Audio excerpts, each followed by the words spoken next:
idea. I'm going to do a clap. Will the clap work on his side as well, or does he need I can a clap. visual clap? Yeah, I think try and time it as good as you can. Oh, this will be good. Okay, ready? 3, 2, 1. That was pretty good. That was pretty good, yeah. That traveled across the equator and made it work. I love it. Your clap was 13 hours late. You good? You want to clap again? Yeah. 3, 2, 1. We've got this, man. Riley and I are synchronized clappers now. It's a new sport. Started in Australia and Western United States. Love it. G'day and welcome to the MacPack podcast. We're back. My name's Shane McKenna and to my left, this week in order of the biggest middle fan, it's my little brother Joe. How are you, boy? Oh, come on, Jake. We all love the middle. I think it's going to be a three-way tie there for the biggest middle. We absolutely love the middle. And to my right, coming in at 6'1", as he does each and every week, it's the baby brother of the pack. Who we call Junior Boy, Junior Boy. How are you? We all love the middle, and we all love Atticus Shaffer. Indeed we do. And we were fortunate enough to spend the best part of 40-50 minutes with Atticus over the weekend to discuss the middle, the character of Brick Heck, who he plays on ABC's, Iconic. on ABC's The Middle, as well as what he's been up to now, how the show went. There's just so many topics that he takes us into, which is absolutely unbelievably good. It's a massive episode of the MacPack podcast, possibly our best yet. So, let's get into it.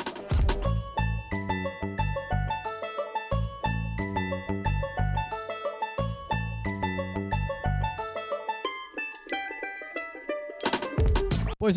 Brother Mingo. How are we all well? Fantastic. Huge episode of the MacPack podcast this week. It's a little bit different to the usual stuff that we'll be putting out. We were fortunate enough to head over to California Cali Boo via Zoom to chat with Atticus Shaffer, who plays Brick Heck in the ABC, the American ABC's version of The Middle. The Middle.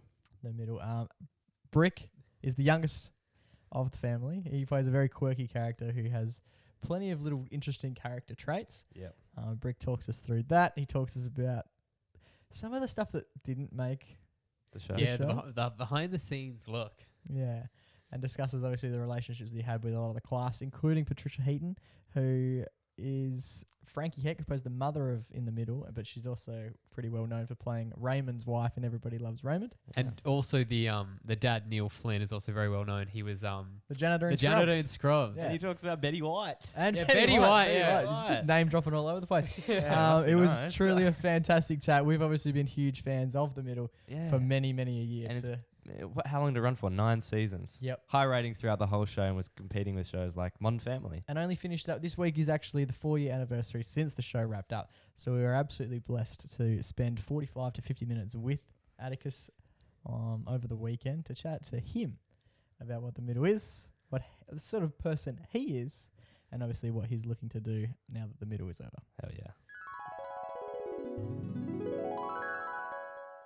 All right, Atticus Shaffer, welcome to the MacPack podcast, mate. How are you? Woo, I'm doing excellently. How are you guys doing? Fantastic, mate. Better now. Yeah, much better now. We're huge fans of the show. We've been watching since Oh, the very beginning, to be That's honest. it. We were very young when we started watching. I think you were in about primary school, early days primary school. Very when we early. first That's started awesome. watching Nice. The Middle. Nice. You were probably about the same age as Atticus was when you started watching The Middle. yeah, probably, yeah. Yeah. How old was that, Atticus? I was we did the pilot when I was 10. So Yeah, right. yeah. Oh, yeah. And what was the auditioning process like? Because obviously when you're that age, did you have any acting experience prior to auditioning for the pilot? Absolutely. So what a lot of people don't know is actually there was a pilot that was done with a completely different cast besides myself. And so that was an amazing experience. And I did that back when I was 8. And prior to me getting that role, I mean, I had already done work on like several guest spots of TV shows and commercials and a little bit of voiceover work and just starting to get into movies at that time. So that was a whole new world of experience. But when we did the pilot, everybody felt like the show wasn't over, even though we didn't get picked up. We were at the time we were competing with Carpoolers and My Name Is Earl, a couple other shows that were kind of competing against each other against all the different networks here in the States. And but it just felt like there was something to it, right? Like something was going to go on with it. And then about a year and a half later, I get the call from the executive producers that says, "Hey, we're getting another chance at it, and we'd love to have you come back and be Brick," right? And so that was really exciting to be like, absolutely, why would I say no to this, So you were the only one that was able to repilot, basically. Yes, exactly. Yeah, the original mom was a woman named Ricky Lake. The dad was a guy named Lex Medlin, and then it was actually the girl who played Sue was a young lady from Vancouver, Canada. And it was really interesting just to see how everything changed, but then it ended up, it wasn't that there was anything wrong with those actors because their performances were hilarious. Every one of them owned the characters just the same, but everyone kept saying how when we did that second pilot, and it was with all of us, as you guys know it just felt like it clicked, and there was this energy that was like, okay, see you next episode. This isn't goodbye. Yeah, fantastic. See you soon, That's my youngest, Brick. You know how you think giving a kid a cool name will make him cool? It doesn't. You've got to find yourself a group of kids and just stand near them. You know you're my hero, right, Mom? Thank you, honey. Eat your pancake. It's still frozen. Well, lick it. It'll last longer. Hey, Mike, have you seen that? Oh, yeah. And did much change in like the script of the pilot and also like the way the characters were sort of like written? Like in the 2-year gap? That's such a great question because not a lot of people think of that. Episodes go through a lot of writes and rewrites, and even the episodes themselves after they're filmed, they get edited, they get cut, they get altered, and whatever. Our script stayed relatively the same. It just felt like we got cleaned up. You know what I mean? Like it was fitting for the times. It was fitting for 2009 as opposed to 2007. When the first one was written. So. Yeah, fantastic. Sheesh. And how did you go, obviously starting so young, like memorizing your lines as a kid and stuff, like, did you struggle with that or it's something that came natural to you? It shocks me because when I was born, my mom didn't birth me and then say, he's going to be an actor, you know what I mean? It's like the Lion King moment.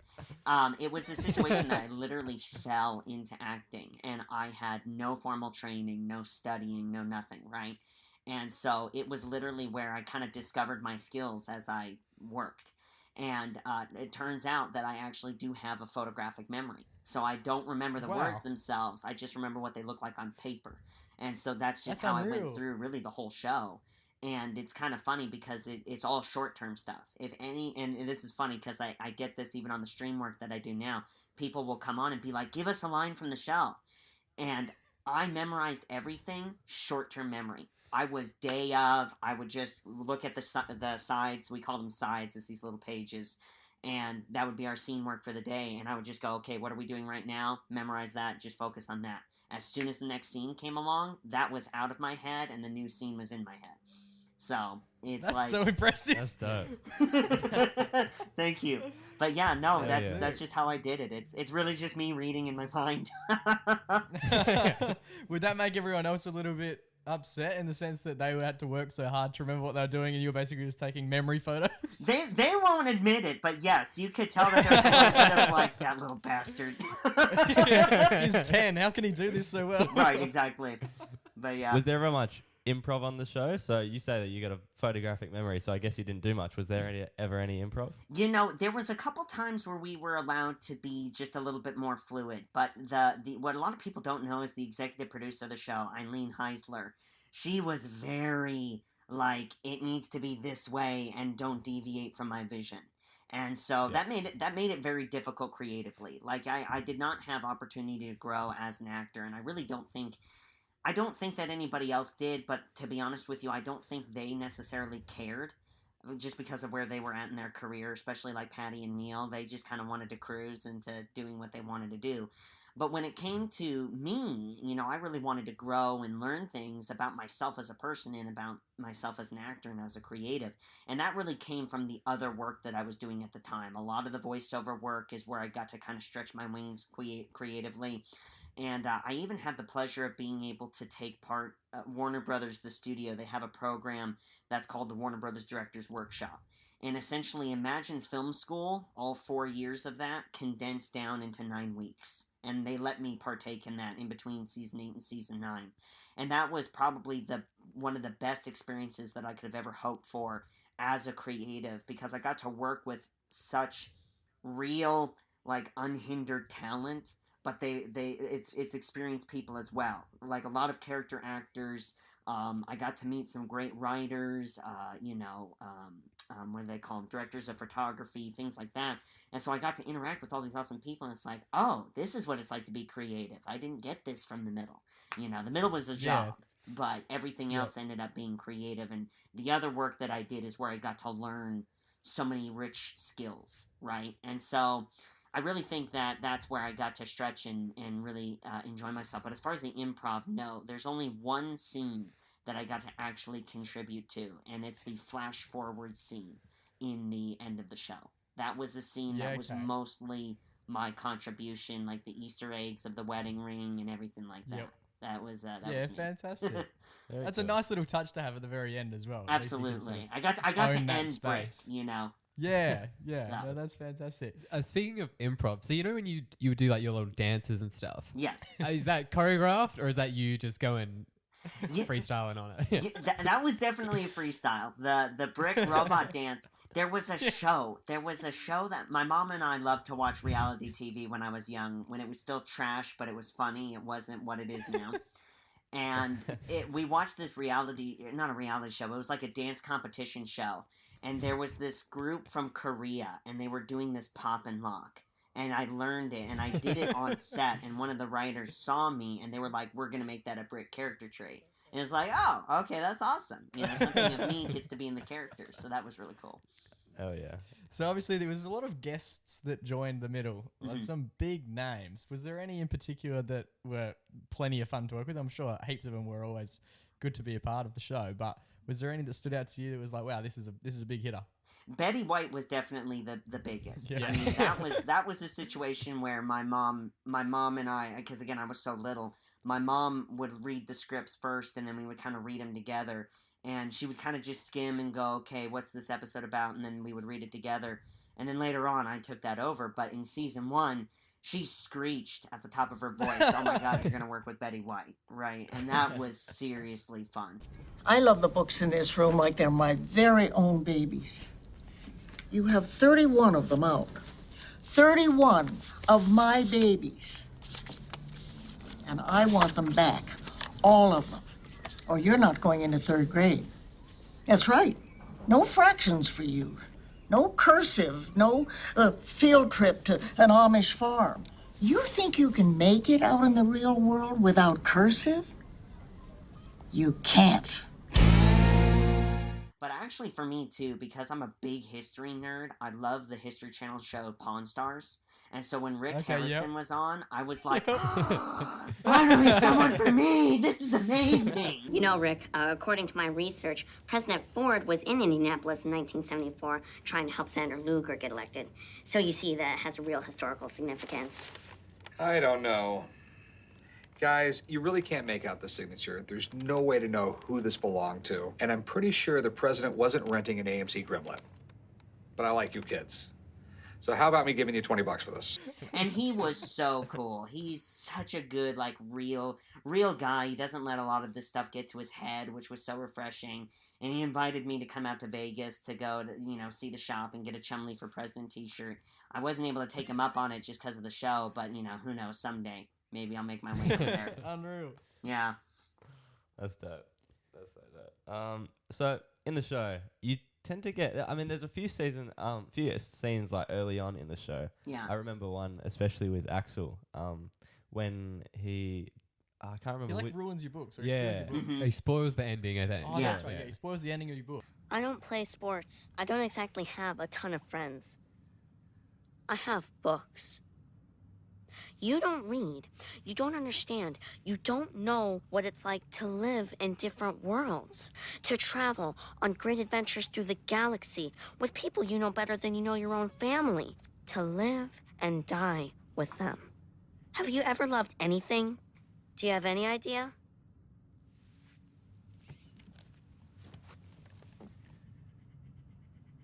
These are my friends, Axel.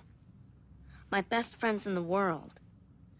You took away something from me that I can never get back. You took it, and you wrecked it. And that was like a very it was like the first time we saw Brick get real. What was your favorite like funny moment and like emotional moment for Brick during the show? That's an excellent question. You know, I always tell this story because I think it's important, and I think it's important that people know because, like you, I think that when we have a whole generation where you guys were growing up watching me, I was growing up doing it. And we kind of all grew up together in that weird way. And having our families love the show and want to be engaged with the show, I think it's important for people to know where the characters ended up and just how they developed, right? I think the best funny moment of the show has definitely got to be, you know, everybody read now.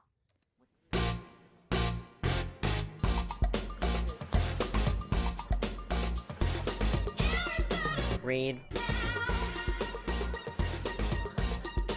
Come on, everybody. Who's excited about reading? Read. I think his parents would have stopped this. Read. I think that's such an amazing, important message that Brick was able to show to that generation is the importance of being yourself, following the beat of your own drummer, and just accepting yourself for who you are. But I think the most serious moment that I personally loved and was my favorite, it's so unfortunate because people never got to see. And in season 9, in the episode where Brick was in the cage in detention, and at the end Sue comes to save him, there was a whole scene before Sue came in where Brick was essentially pouring his heart out to the principal, saying, I am who I am. Everybody wants to change me. And I'm coming to realize that I don't need to listen to them. I need to just be me. That's a very condensed version of it, but very powerful scene. And that was one of the only scenes that I worked on because I knew the importance of it. I worked on it from the moment I got the script in my hand the previous week to the day that we filmed it. And I was working with the director, and I mean, we took 5 hours to make that scene because we wanted it to be perfect. And to have it just end up on the editing room floor, oh, it hurt so bad. It did. But because of that, I think that the sweetest moment in the show, without that one being in the show, I definitely think is Brick's graduation where he got to sing to Frankie. So after 3 hours, the moment I had fought for was finally here. And then I realized, what exactly had I fought for? I didn't even know if Brick could sing.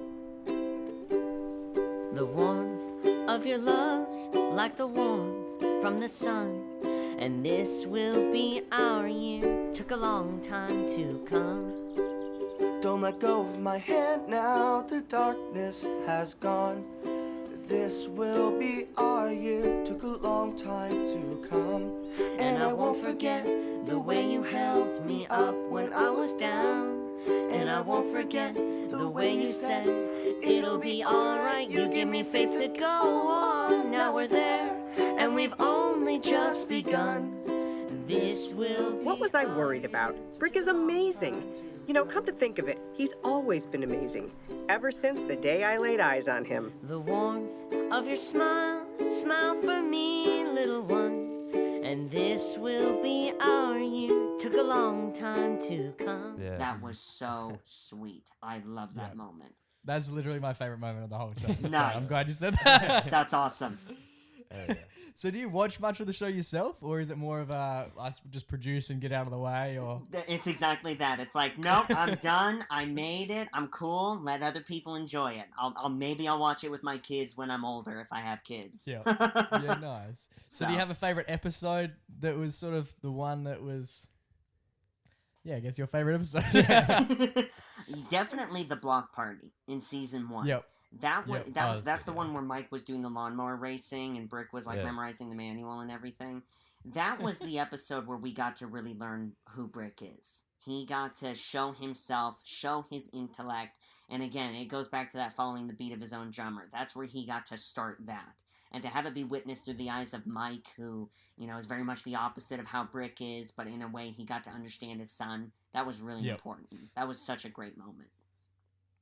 Yeah, speaking of like family and stuff, do you have siblings in real life? And what was it like with the siblings on the show to sort of have that relationship with them? I have an older brother, but he's much older. So we're half brothers, so we have a 20-year difference. So he was leaving the house when I came along. So I got to be raised as like this only child, and then every once in a while it's like, oh, this is my brother, and hanging out at Christmas.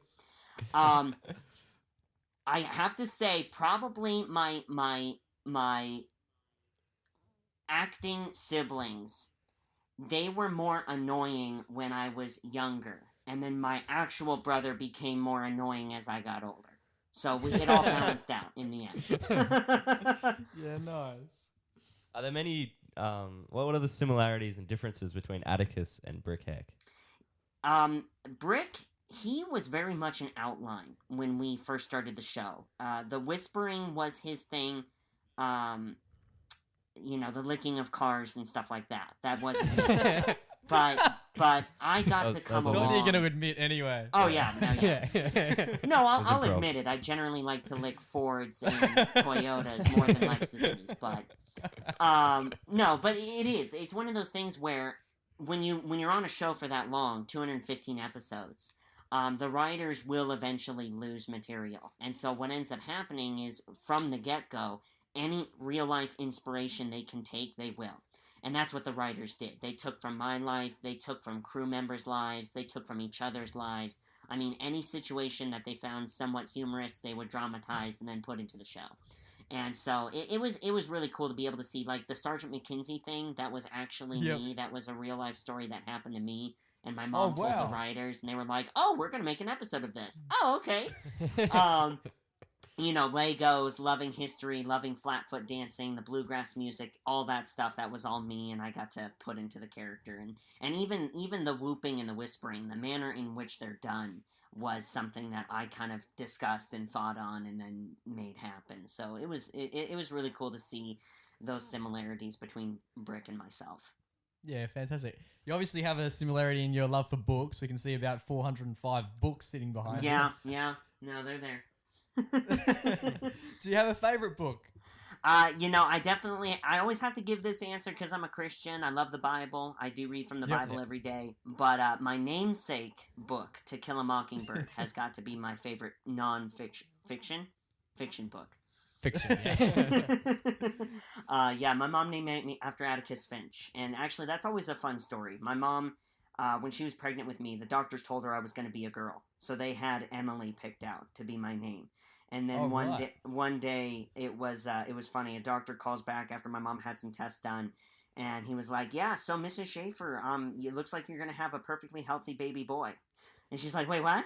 So, all right, 1998. What are all the 1001 boy names? No, none of these work. She looks up. Oh wait, Atticus Finch. Now that's a character to name him after. So she named me Atticus. There you go, fantastic. So you were always going to be into books. I was always going to be into books. I was destined for it.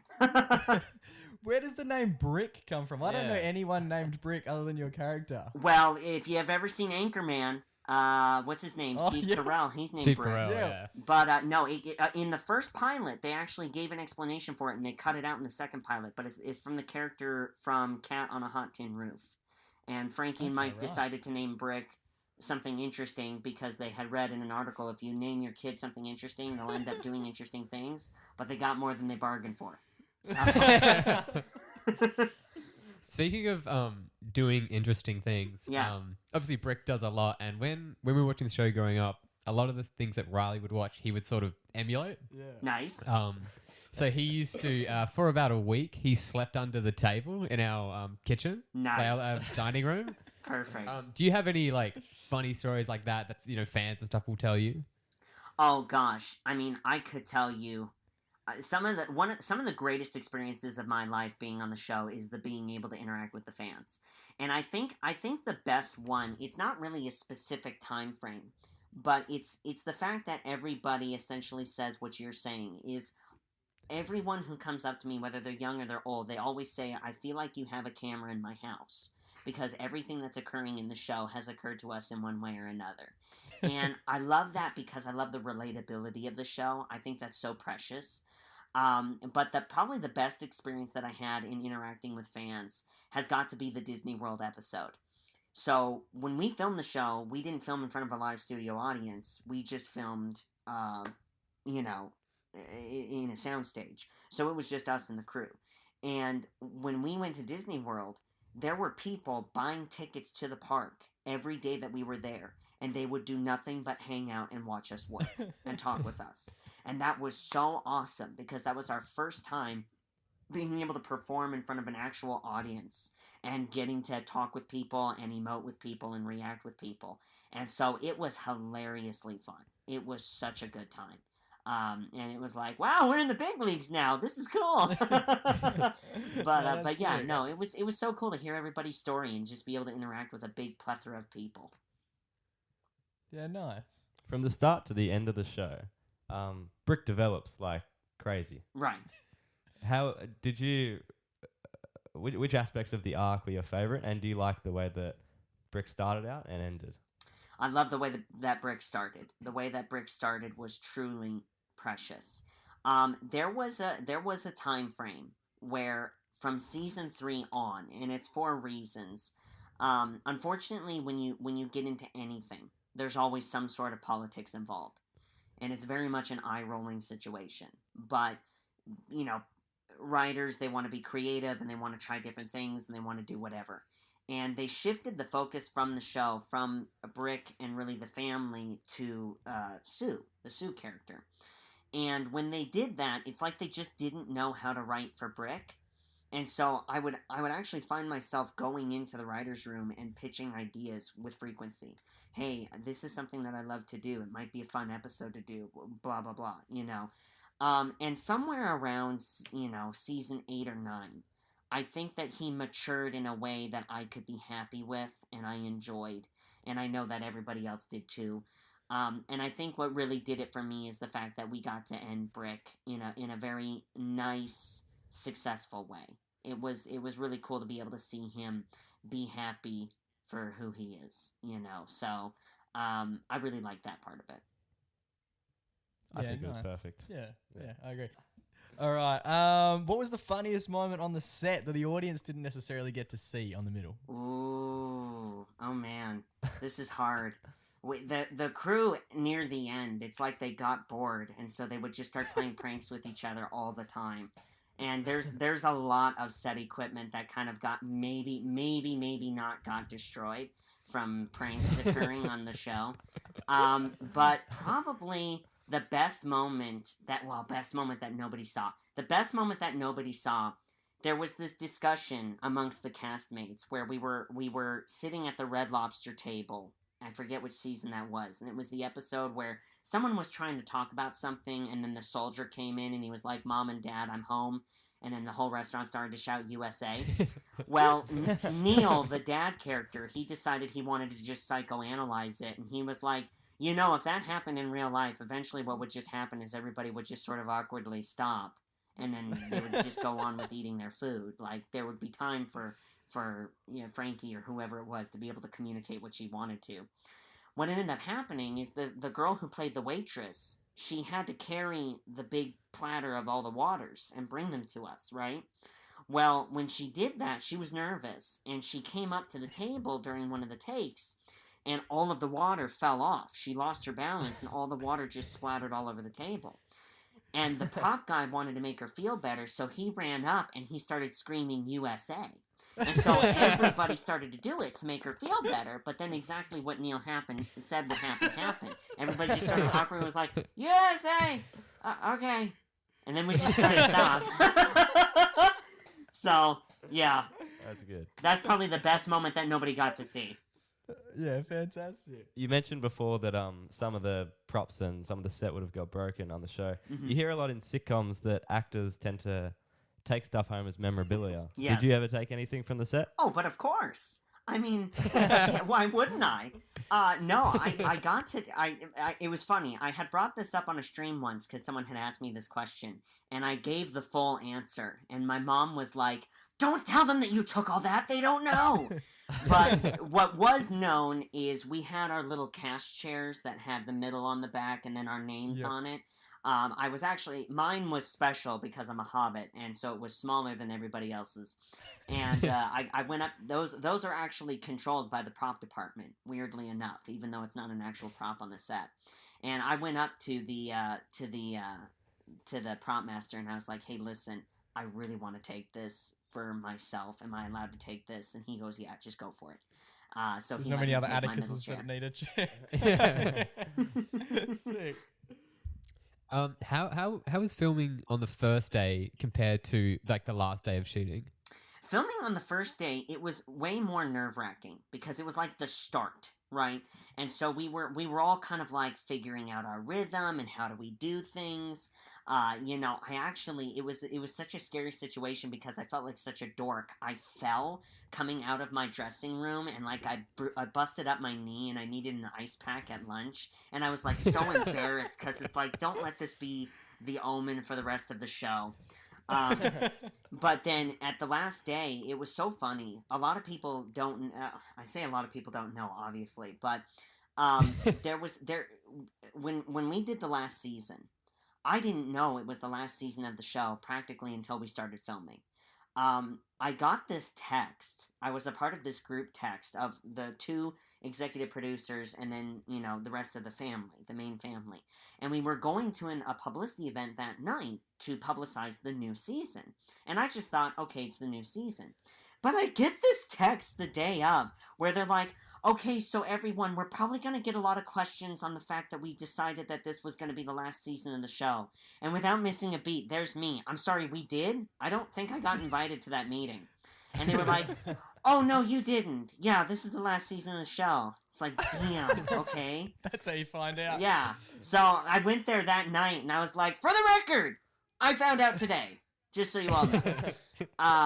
But yeah, no, I got to work through my emotion at the end, and or through the rest of the season, and it ended up being at the point where we were actually really fortunate because we had a director who was helping us, or she was one of the main directors of the show, and so she was really proficient, and she would get us ahead, and we actually had gotten ahead earlier in the episode, so the last day we were done by like noon, and so we ended up having this big party, big celebration. And it felt like, it was like, okay, I feel like we did a good job. You know, we ran this race, we completed it, we can be proud of what we did. You know, nobody got pregnant, and we're okay. You know, and so when I left the lot, I was like, okay, I'm starting a new chapter in my life. This one is closed at just the right time, and I'm proud of myself for what I did. Yeah, so, you should be. Yeah. Do you still catch up with any of the crew? No, you know, everybody just started to go their separate ways almost immediately. The cast and the crew. I have just a handful of people from the show that I actually was able to see and work with on Never Have I Ever for Netflix, which was really cool. And the one person that I've kept in relative contact with, he's a guy, his name is Chris. He was a PA, a production assistant, and he left the show to become a stunt guy, and he's doing really well for himself, so that's really cool. But other than that, no, we've all kind of deviated. You touched on it briefly then. What other roles have you been in since doing The Middle? You know, I've done a lot of voiceover work, and obviously you guys know, with everything going on, lockdowns are really bad and they affect everybody, right? And so we had to, even Hollywood shut down back in 2020, but the one thing that was still working was voiceover work. So I've been doing a lot of voiceover work. I did have the chance of doing Never Have I Ever back in 2019. And then right now what I'm doing is I'm actually doing a lot of content creation work for YouTube and Twitch. And so it's mostly gaming because I'm a big nerd, and I really like the community that's formed from that. And that started in 2020 with everything going on with the lockdowns. And so it was a great way for a lot of people to get together and kind of have that fellowship and have a positive space to escape to, including for myself. And it ended up being a little bit lucrative to kind of get me by. But now my goal, and I know there's going to be a little bit of a delay between us recording this now and when you guys post it, but my goal now is to actually talk with my agent and try to get into directing work. And just whatever they can get me to be a director on, you know, commercials or animation or whatever it might be, get me in it. And that's really my passion now. And I'm at a place in my life where I feel like I'm ready to kind of take on that start over of a career. Yeah, nice. Have you directed a few short films? Am I right? I have. Yeah, I've done a few short films. I've done a few documentaries. The documentaries ended up being in a film festival, which I won. And so very, very proud of that. And actually, that was through we have the National Archives here in the United States, and they work in conjunction with presidential libraries. And the Reagan Presidential Library in Simi Valley, California, they actually had me make a couple videos that were publicity videos for them, and so I got to do that. So I've kind of done everything from like the artistic short film stuff to the documentary and real world reality stuff. So I kind of have a spectrum of things that fantastic. I have skills. Is there any way we can watch those the documentaries you made? Absolutely. So they're on my YouTube channel, and my YouTube and my Twitch channel are Atticus Shaffer Vlog. Shameless plug. Oh yeah. But yeah, if you go on my YouTube channel, the first one is called Oppression to Freedom. The second one is called The Bridge. And those are the documentaries that I made. And also the promo videos on there too. And it says it, so it's really cool. We want to talk more about the Twitch, Atticus. Nice. Well, what's your favorite video game to play at the moment? What games have you been streaming?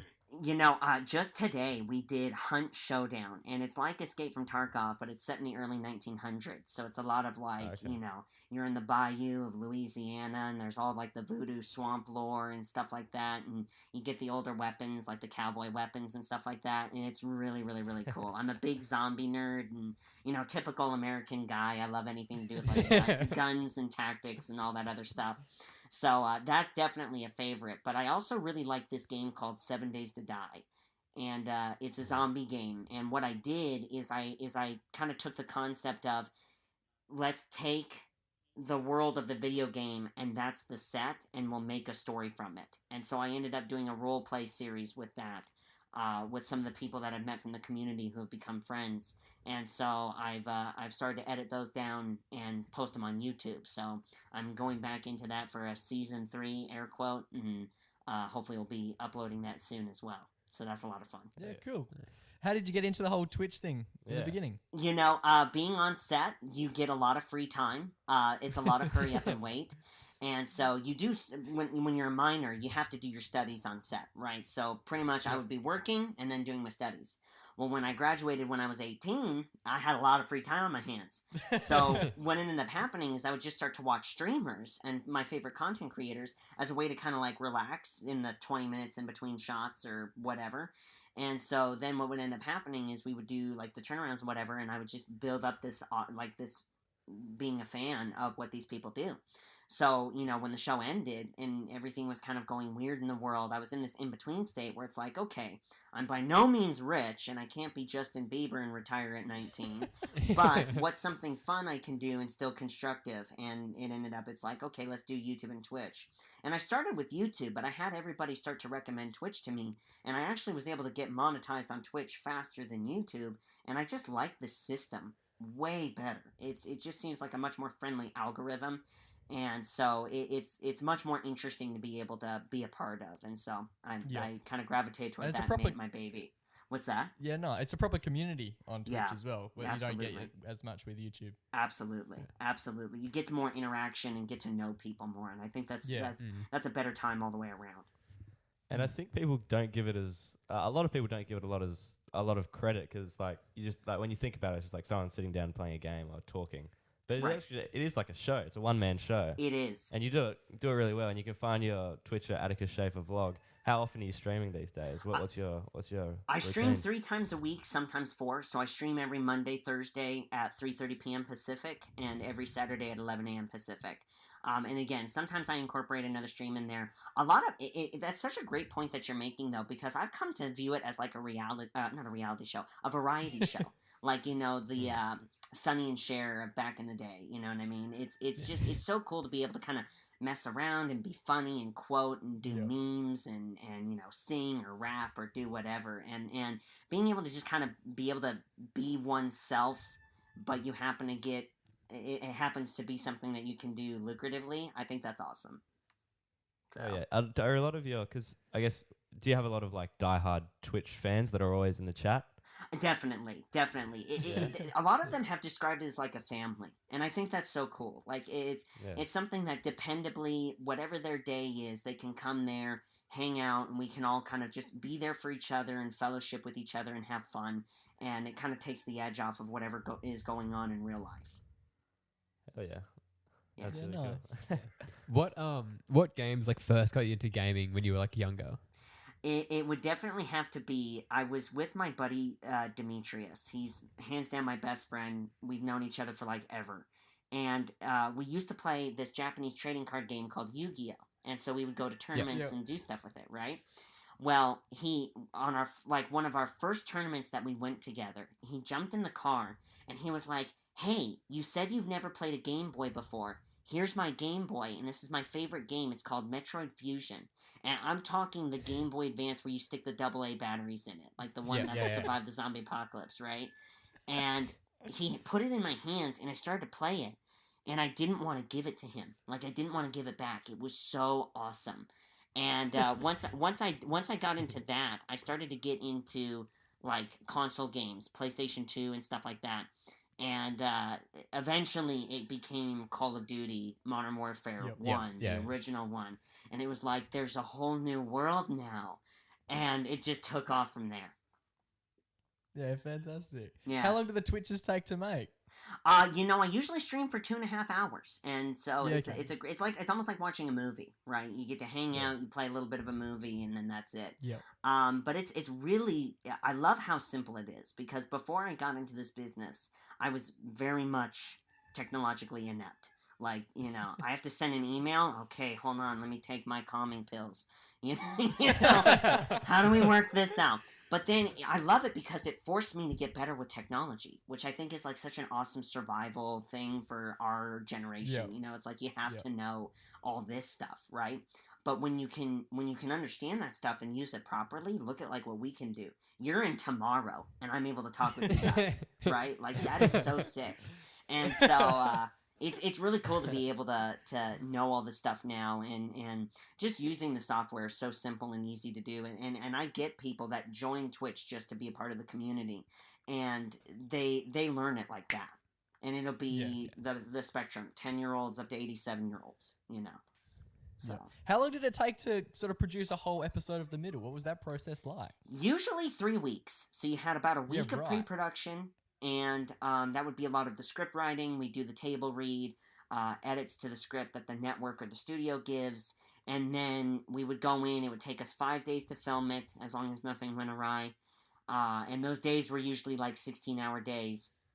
And then it'd be a week of post-production where the editing team gets all the footage together, and they work through it and work through, Patricia belching and all that other stuff and make it happen. And so you just batch them in one episode per 3 weeks, or was it filming? Oh, okay, right. No, I understand your question. No, we would just keep going. So for us, we would do the table read for the next episode while we were working on the previous episode, and it was just, we're doing it straight for 8 months. So. Yeah, right. So this would be quite refreshing to be able to do a Twitch stream. Oh yeah, from your house. 2.5 hours. I'm coming from my kitchen.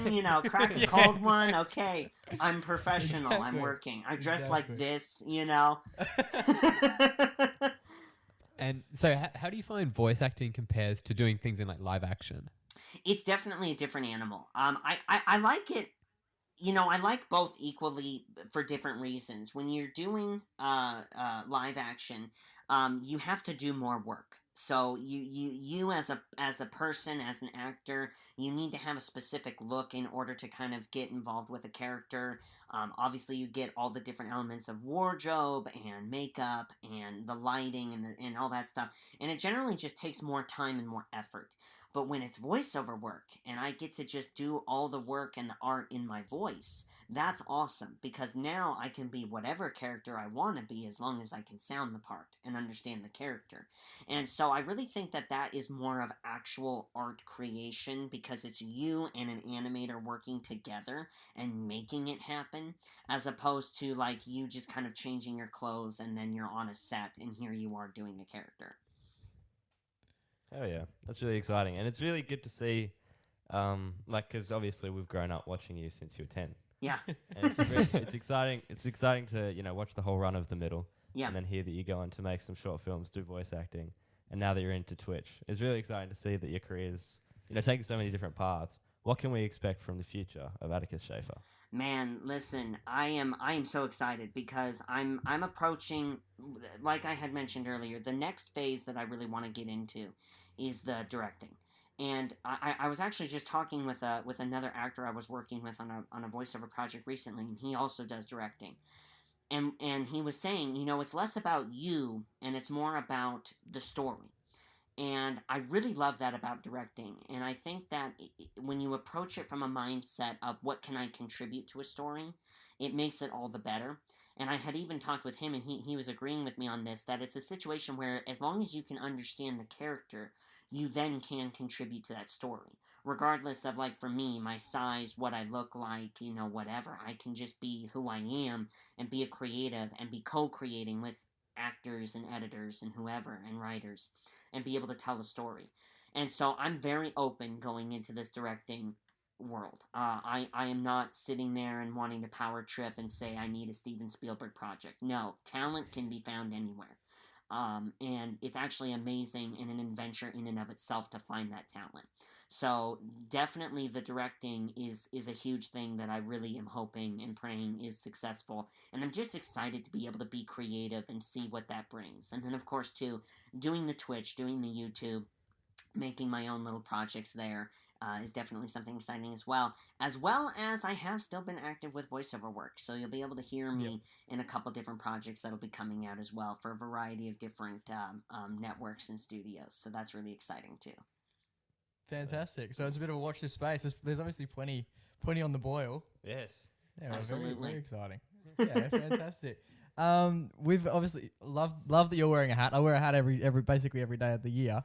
We've got a nice hat here we give to the guests that come on the podcast. So we'll be sending this one. Here we go. Yeah. You're awesome. So this is our VI pack hat. So essentially it's just our MacPack hat, and then we'll get like a little embroidered number for every person that comes on. So yeah, we'll make sure that you get one and you can rep the MacPack cap on set. Absolutely. Will do. Listen, you always need a director's hat, right? Exactly. There's mine. You'll be number 18. What's fantastic. You'll be number 18 on the hat. Yes. Love it. Love it. Best number. Love it. Epic. Well, thank you so much for joining us, Atticus. We can't thank you enough. We're huge fans of the show, and as I said at the start, we've been fans for ages. So to sit down and actually chat with you was everyone we told that we were going to be doing this was like, that's dope. Yeah. Nice. Oh, so you guys. It's been fantastic. No, seriously, it's my pleasure. Like, doing stuff like this is always so much fun for me, and I love, like, even interacting with you guys. I love hearing the different nomenclature from different countries. So, like, hearing all the stuff, how you guys talk is awesome. Like with the voiceover stuff, I love the dialects and stuff like that. And so being able to like hear all that stuff and again all the nomenclature is so much fun. I had a lot of interviewers actually from down under who would be on the show and talking with me, and it was always awesome to be able to talk with you guys. I had the best story that I have, and you can put this in or not. I'll leave the thing recorded so you can hear it. But when we did the middle 100th episode party, and you guys can judge me. I'm fine with you judging me. Help me get better at my accent. But there was this guy from Australia, and I had already, from talking with people online, I had already learned a little bit of like how you guys talk. And this guy comes on, and he did this interview with us when we were at the 100th party.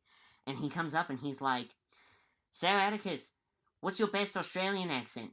And I was like, "Well, are you asking if I can talk like I'm from down under? I think I can talk like I'm from down under." Hey, best story I ever heard from an Aussie. It was the joke where he's all like, "Hey, I don't have an accent, you do." And he actually sit there and he goes, "Dang, that was actually pretty good, mate." So it was really good, impressive. Thank you, appreciate that. I have to give you guys too. Isn't this like a normal thing out there where you guys will be like, "You all right, mate?" Isn't that yeah, g'day, mate, is usually how we start. G'day, mate, what's going on? You all right, mate? And if you're ever worried about anything, you just go, "Oh, she'll be right." She'll be right. I had someone who came on who was a part of the community, and every time we would be like, "Hey, wait, are you doing something like that?" She'd be like, "No." Oh yeah. Love it. Oh, that's fantastic. Well, yeah, thank you so much for your time, mate. I can't thank you enough for being on the show and obviously for giving us so much entertainment over the years. Hey, it's Riley's my pleasure. basically It's my Riley's pleasure. been Brick, our version of Brick anyway, sleeping under the table and getting up to all sorts of crazy things that you do, the whispering, the little quirks. Yeah, so it's been fantastic. Hell yeah. And of course, you can find Atticus Shaffer vlog on Twitch, YouTube, Instagram. Where else? Is that all? That's it. Twitch, YouTube, Instagram. I might get Twitter now. I know that's controversial, but hey, I might have to get on that bandwagon now. Hell yeah. Well, fantastic. Thank you so much for joining us, Atticus. Hey, you guys are awesome. Thank you guys so much for having me. How fantastic is Atticus? King. Nicest dude. This is the best bloke. Laughing my ass off the whole time. He had some genuine stories that I think a lot of people, including us, first time hearing a lot of that. Oh yeah, definitely. Which was so cool. Yeah, the pilot story really got me. Kicked off with flying colours. He talks about how, everyone was in the same, the cast that began with, he was the only one that brought back for the second pilot. Imagine finding out that you're the only one that's returning. Yeah. Go fuck up that. I am the cornerstone part of this whole I feel like I am the middle. Yeah. I feel like obviously like all the characters there in the main family and also like, the extra cast and stuff, they're all super important. But me personally watching it, I was always like, Brick is sort of like the heart of the show, at least I thought. Like I feel like oftentimes in shows, you get a character who they might not necessarily be like the main character, but I feel like they're like the embodiment of like the spirit of the show. I don't think you can replicate him. He's not very interchangeable. A lot of the other characters, without being rude, they're all...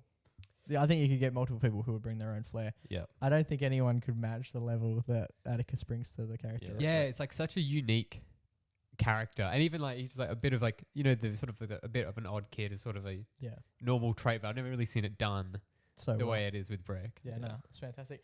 Every week here at the MacPack podcast, we award our everyday hero. Now, everyday hero goes to somebody who has gone out of their way to assist someone else for the betterment of their life. Yes. Provided many laughs. And I think it's safe to say that this week, Riley. Yes. Brick Heck / Atticus Shaffer is going to win this week's everyday hero. Oh, what are the chances? And he just happened to be on this week. He came on to accept his award. No, but that is just mainly for the time that he gave up, and not only the time that we were able to spend with him this week, but the amount of entertainment he's provided so many people over the journey. Obviously, doing a show like that for such a long period of time, you begin to touch a fair few lives in the sense that you're just providing like entertainment for people. Yeah. And especially for our family. And he touched on how many people have come up to him, and like when they were in Disney World and they got to actually chat to people, that would have been a very cool moment, because I think for the most part, when you're just on the set, as you mentioned, you're just within the four walls and you're just with people that you know. So to actually go out and do it on a grander scale to see people and get a bit more of that external noise would have been a huge thing for him, especially because it happened quite late in the run, the episodic run. Yeah. So Atticus Shaffer wins this week's everyday hero. He'll be receiving a MacPack cap, and we'll get him some merch out as well, because we absolutely couldn't be more thankful for the time that he spent with us. It was, Saturday afternoon over there as well, Saturday night. He's peeking into a Saturday night. Yeah, hopefully he's having a big one. And he's just, out on the town. Couldn't have been more helpful. Like, we've been texting him for the best part of 6 weeks to tee this up. He's always been super quick. Like, some people you message and you just never hear from him again. I got mates who I text and just never hear from him again. Atticus was, very keen to come on board. Yeah, we're saying like the everyday heroes because of everything he's given entertainment-wise, but top bloke. Honestly. Lovely guy. Yeah, so every nice. message he replied with was like, more like just so much, just like enthusiasm, genuine gusto. We'll talk about the hat. He's just so happy to be there. Just just a great person. He's got a fantastic lease on life, and he is exactly what the everyday hero tries to be each and every week. He gets it. So it's very fitting that Atticus Shaffer is this week's everyday hero. All right, boys, that brings us to the end of another episode of the MacPack podcast. I reckon one of the most special we've had. This is my favourite so far. He's a genuine idol to us. I don't know how many times we're going to go on about it, but it was fantastic to have Atticus on the podcast. Hell yeah. And you can find him. He's obviously mentioned he's twitching. He's twitching. It sounds like he's like, Anyway. He's doing streams. He's doing Twitch. Yeah.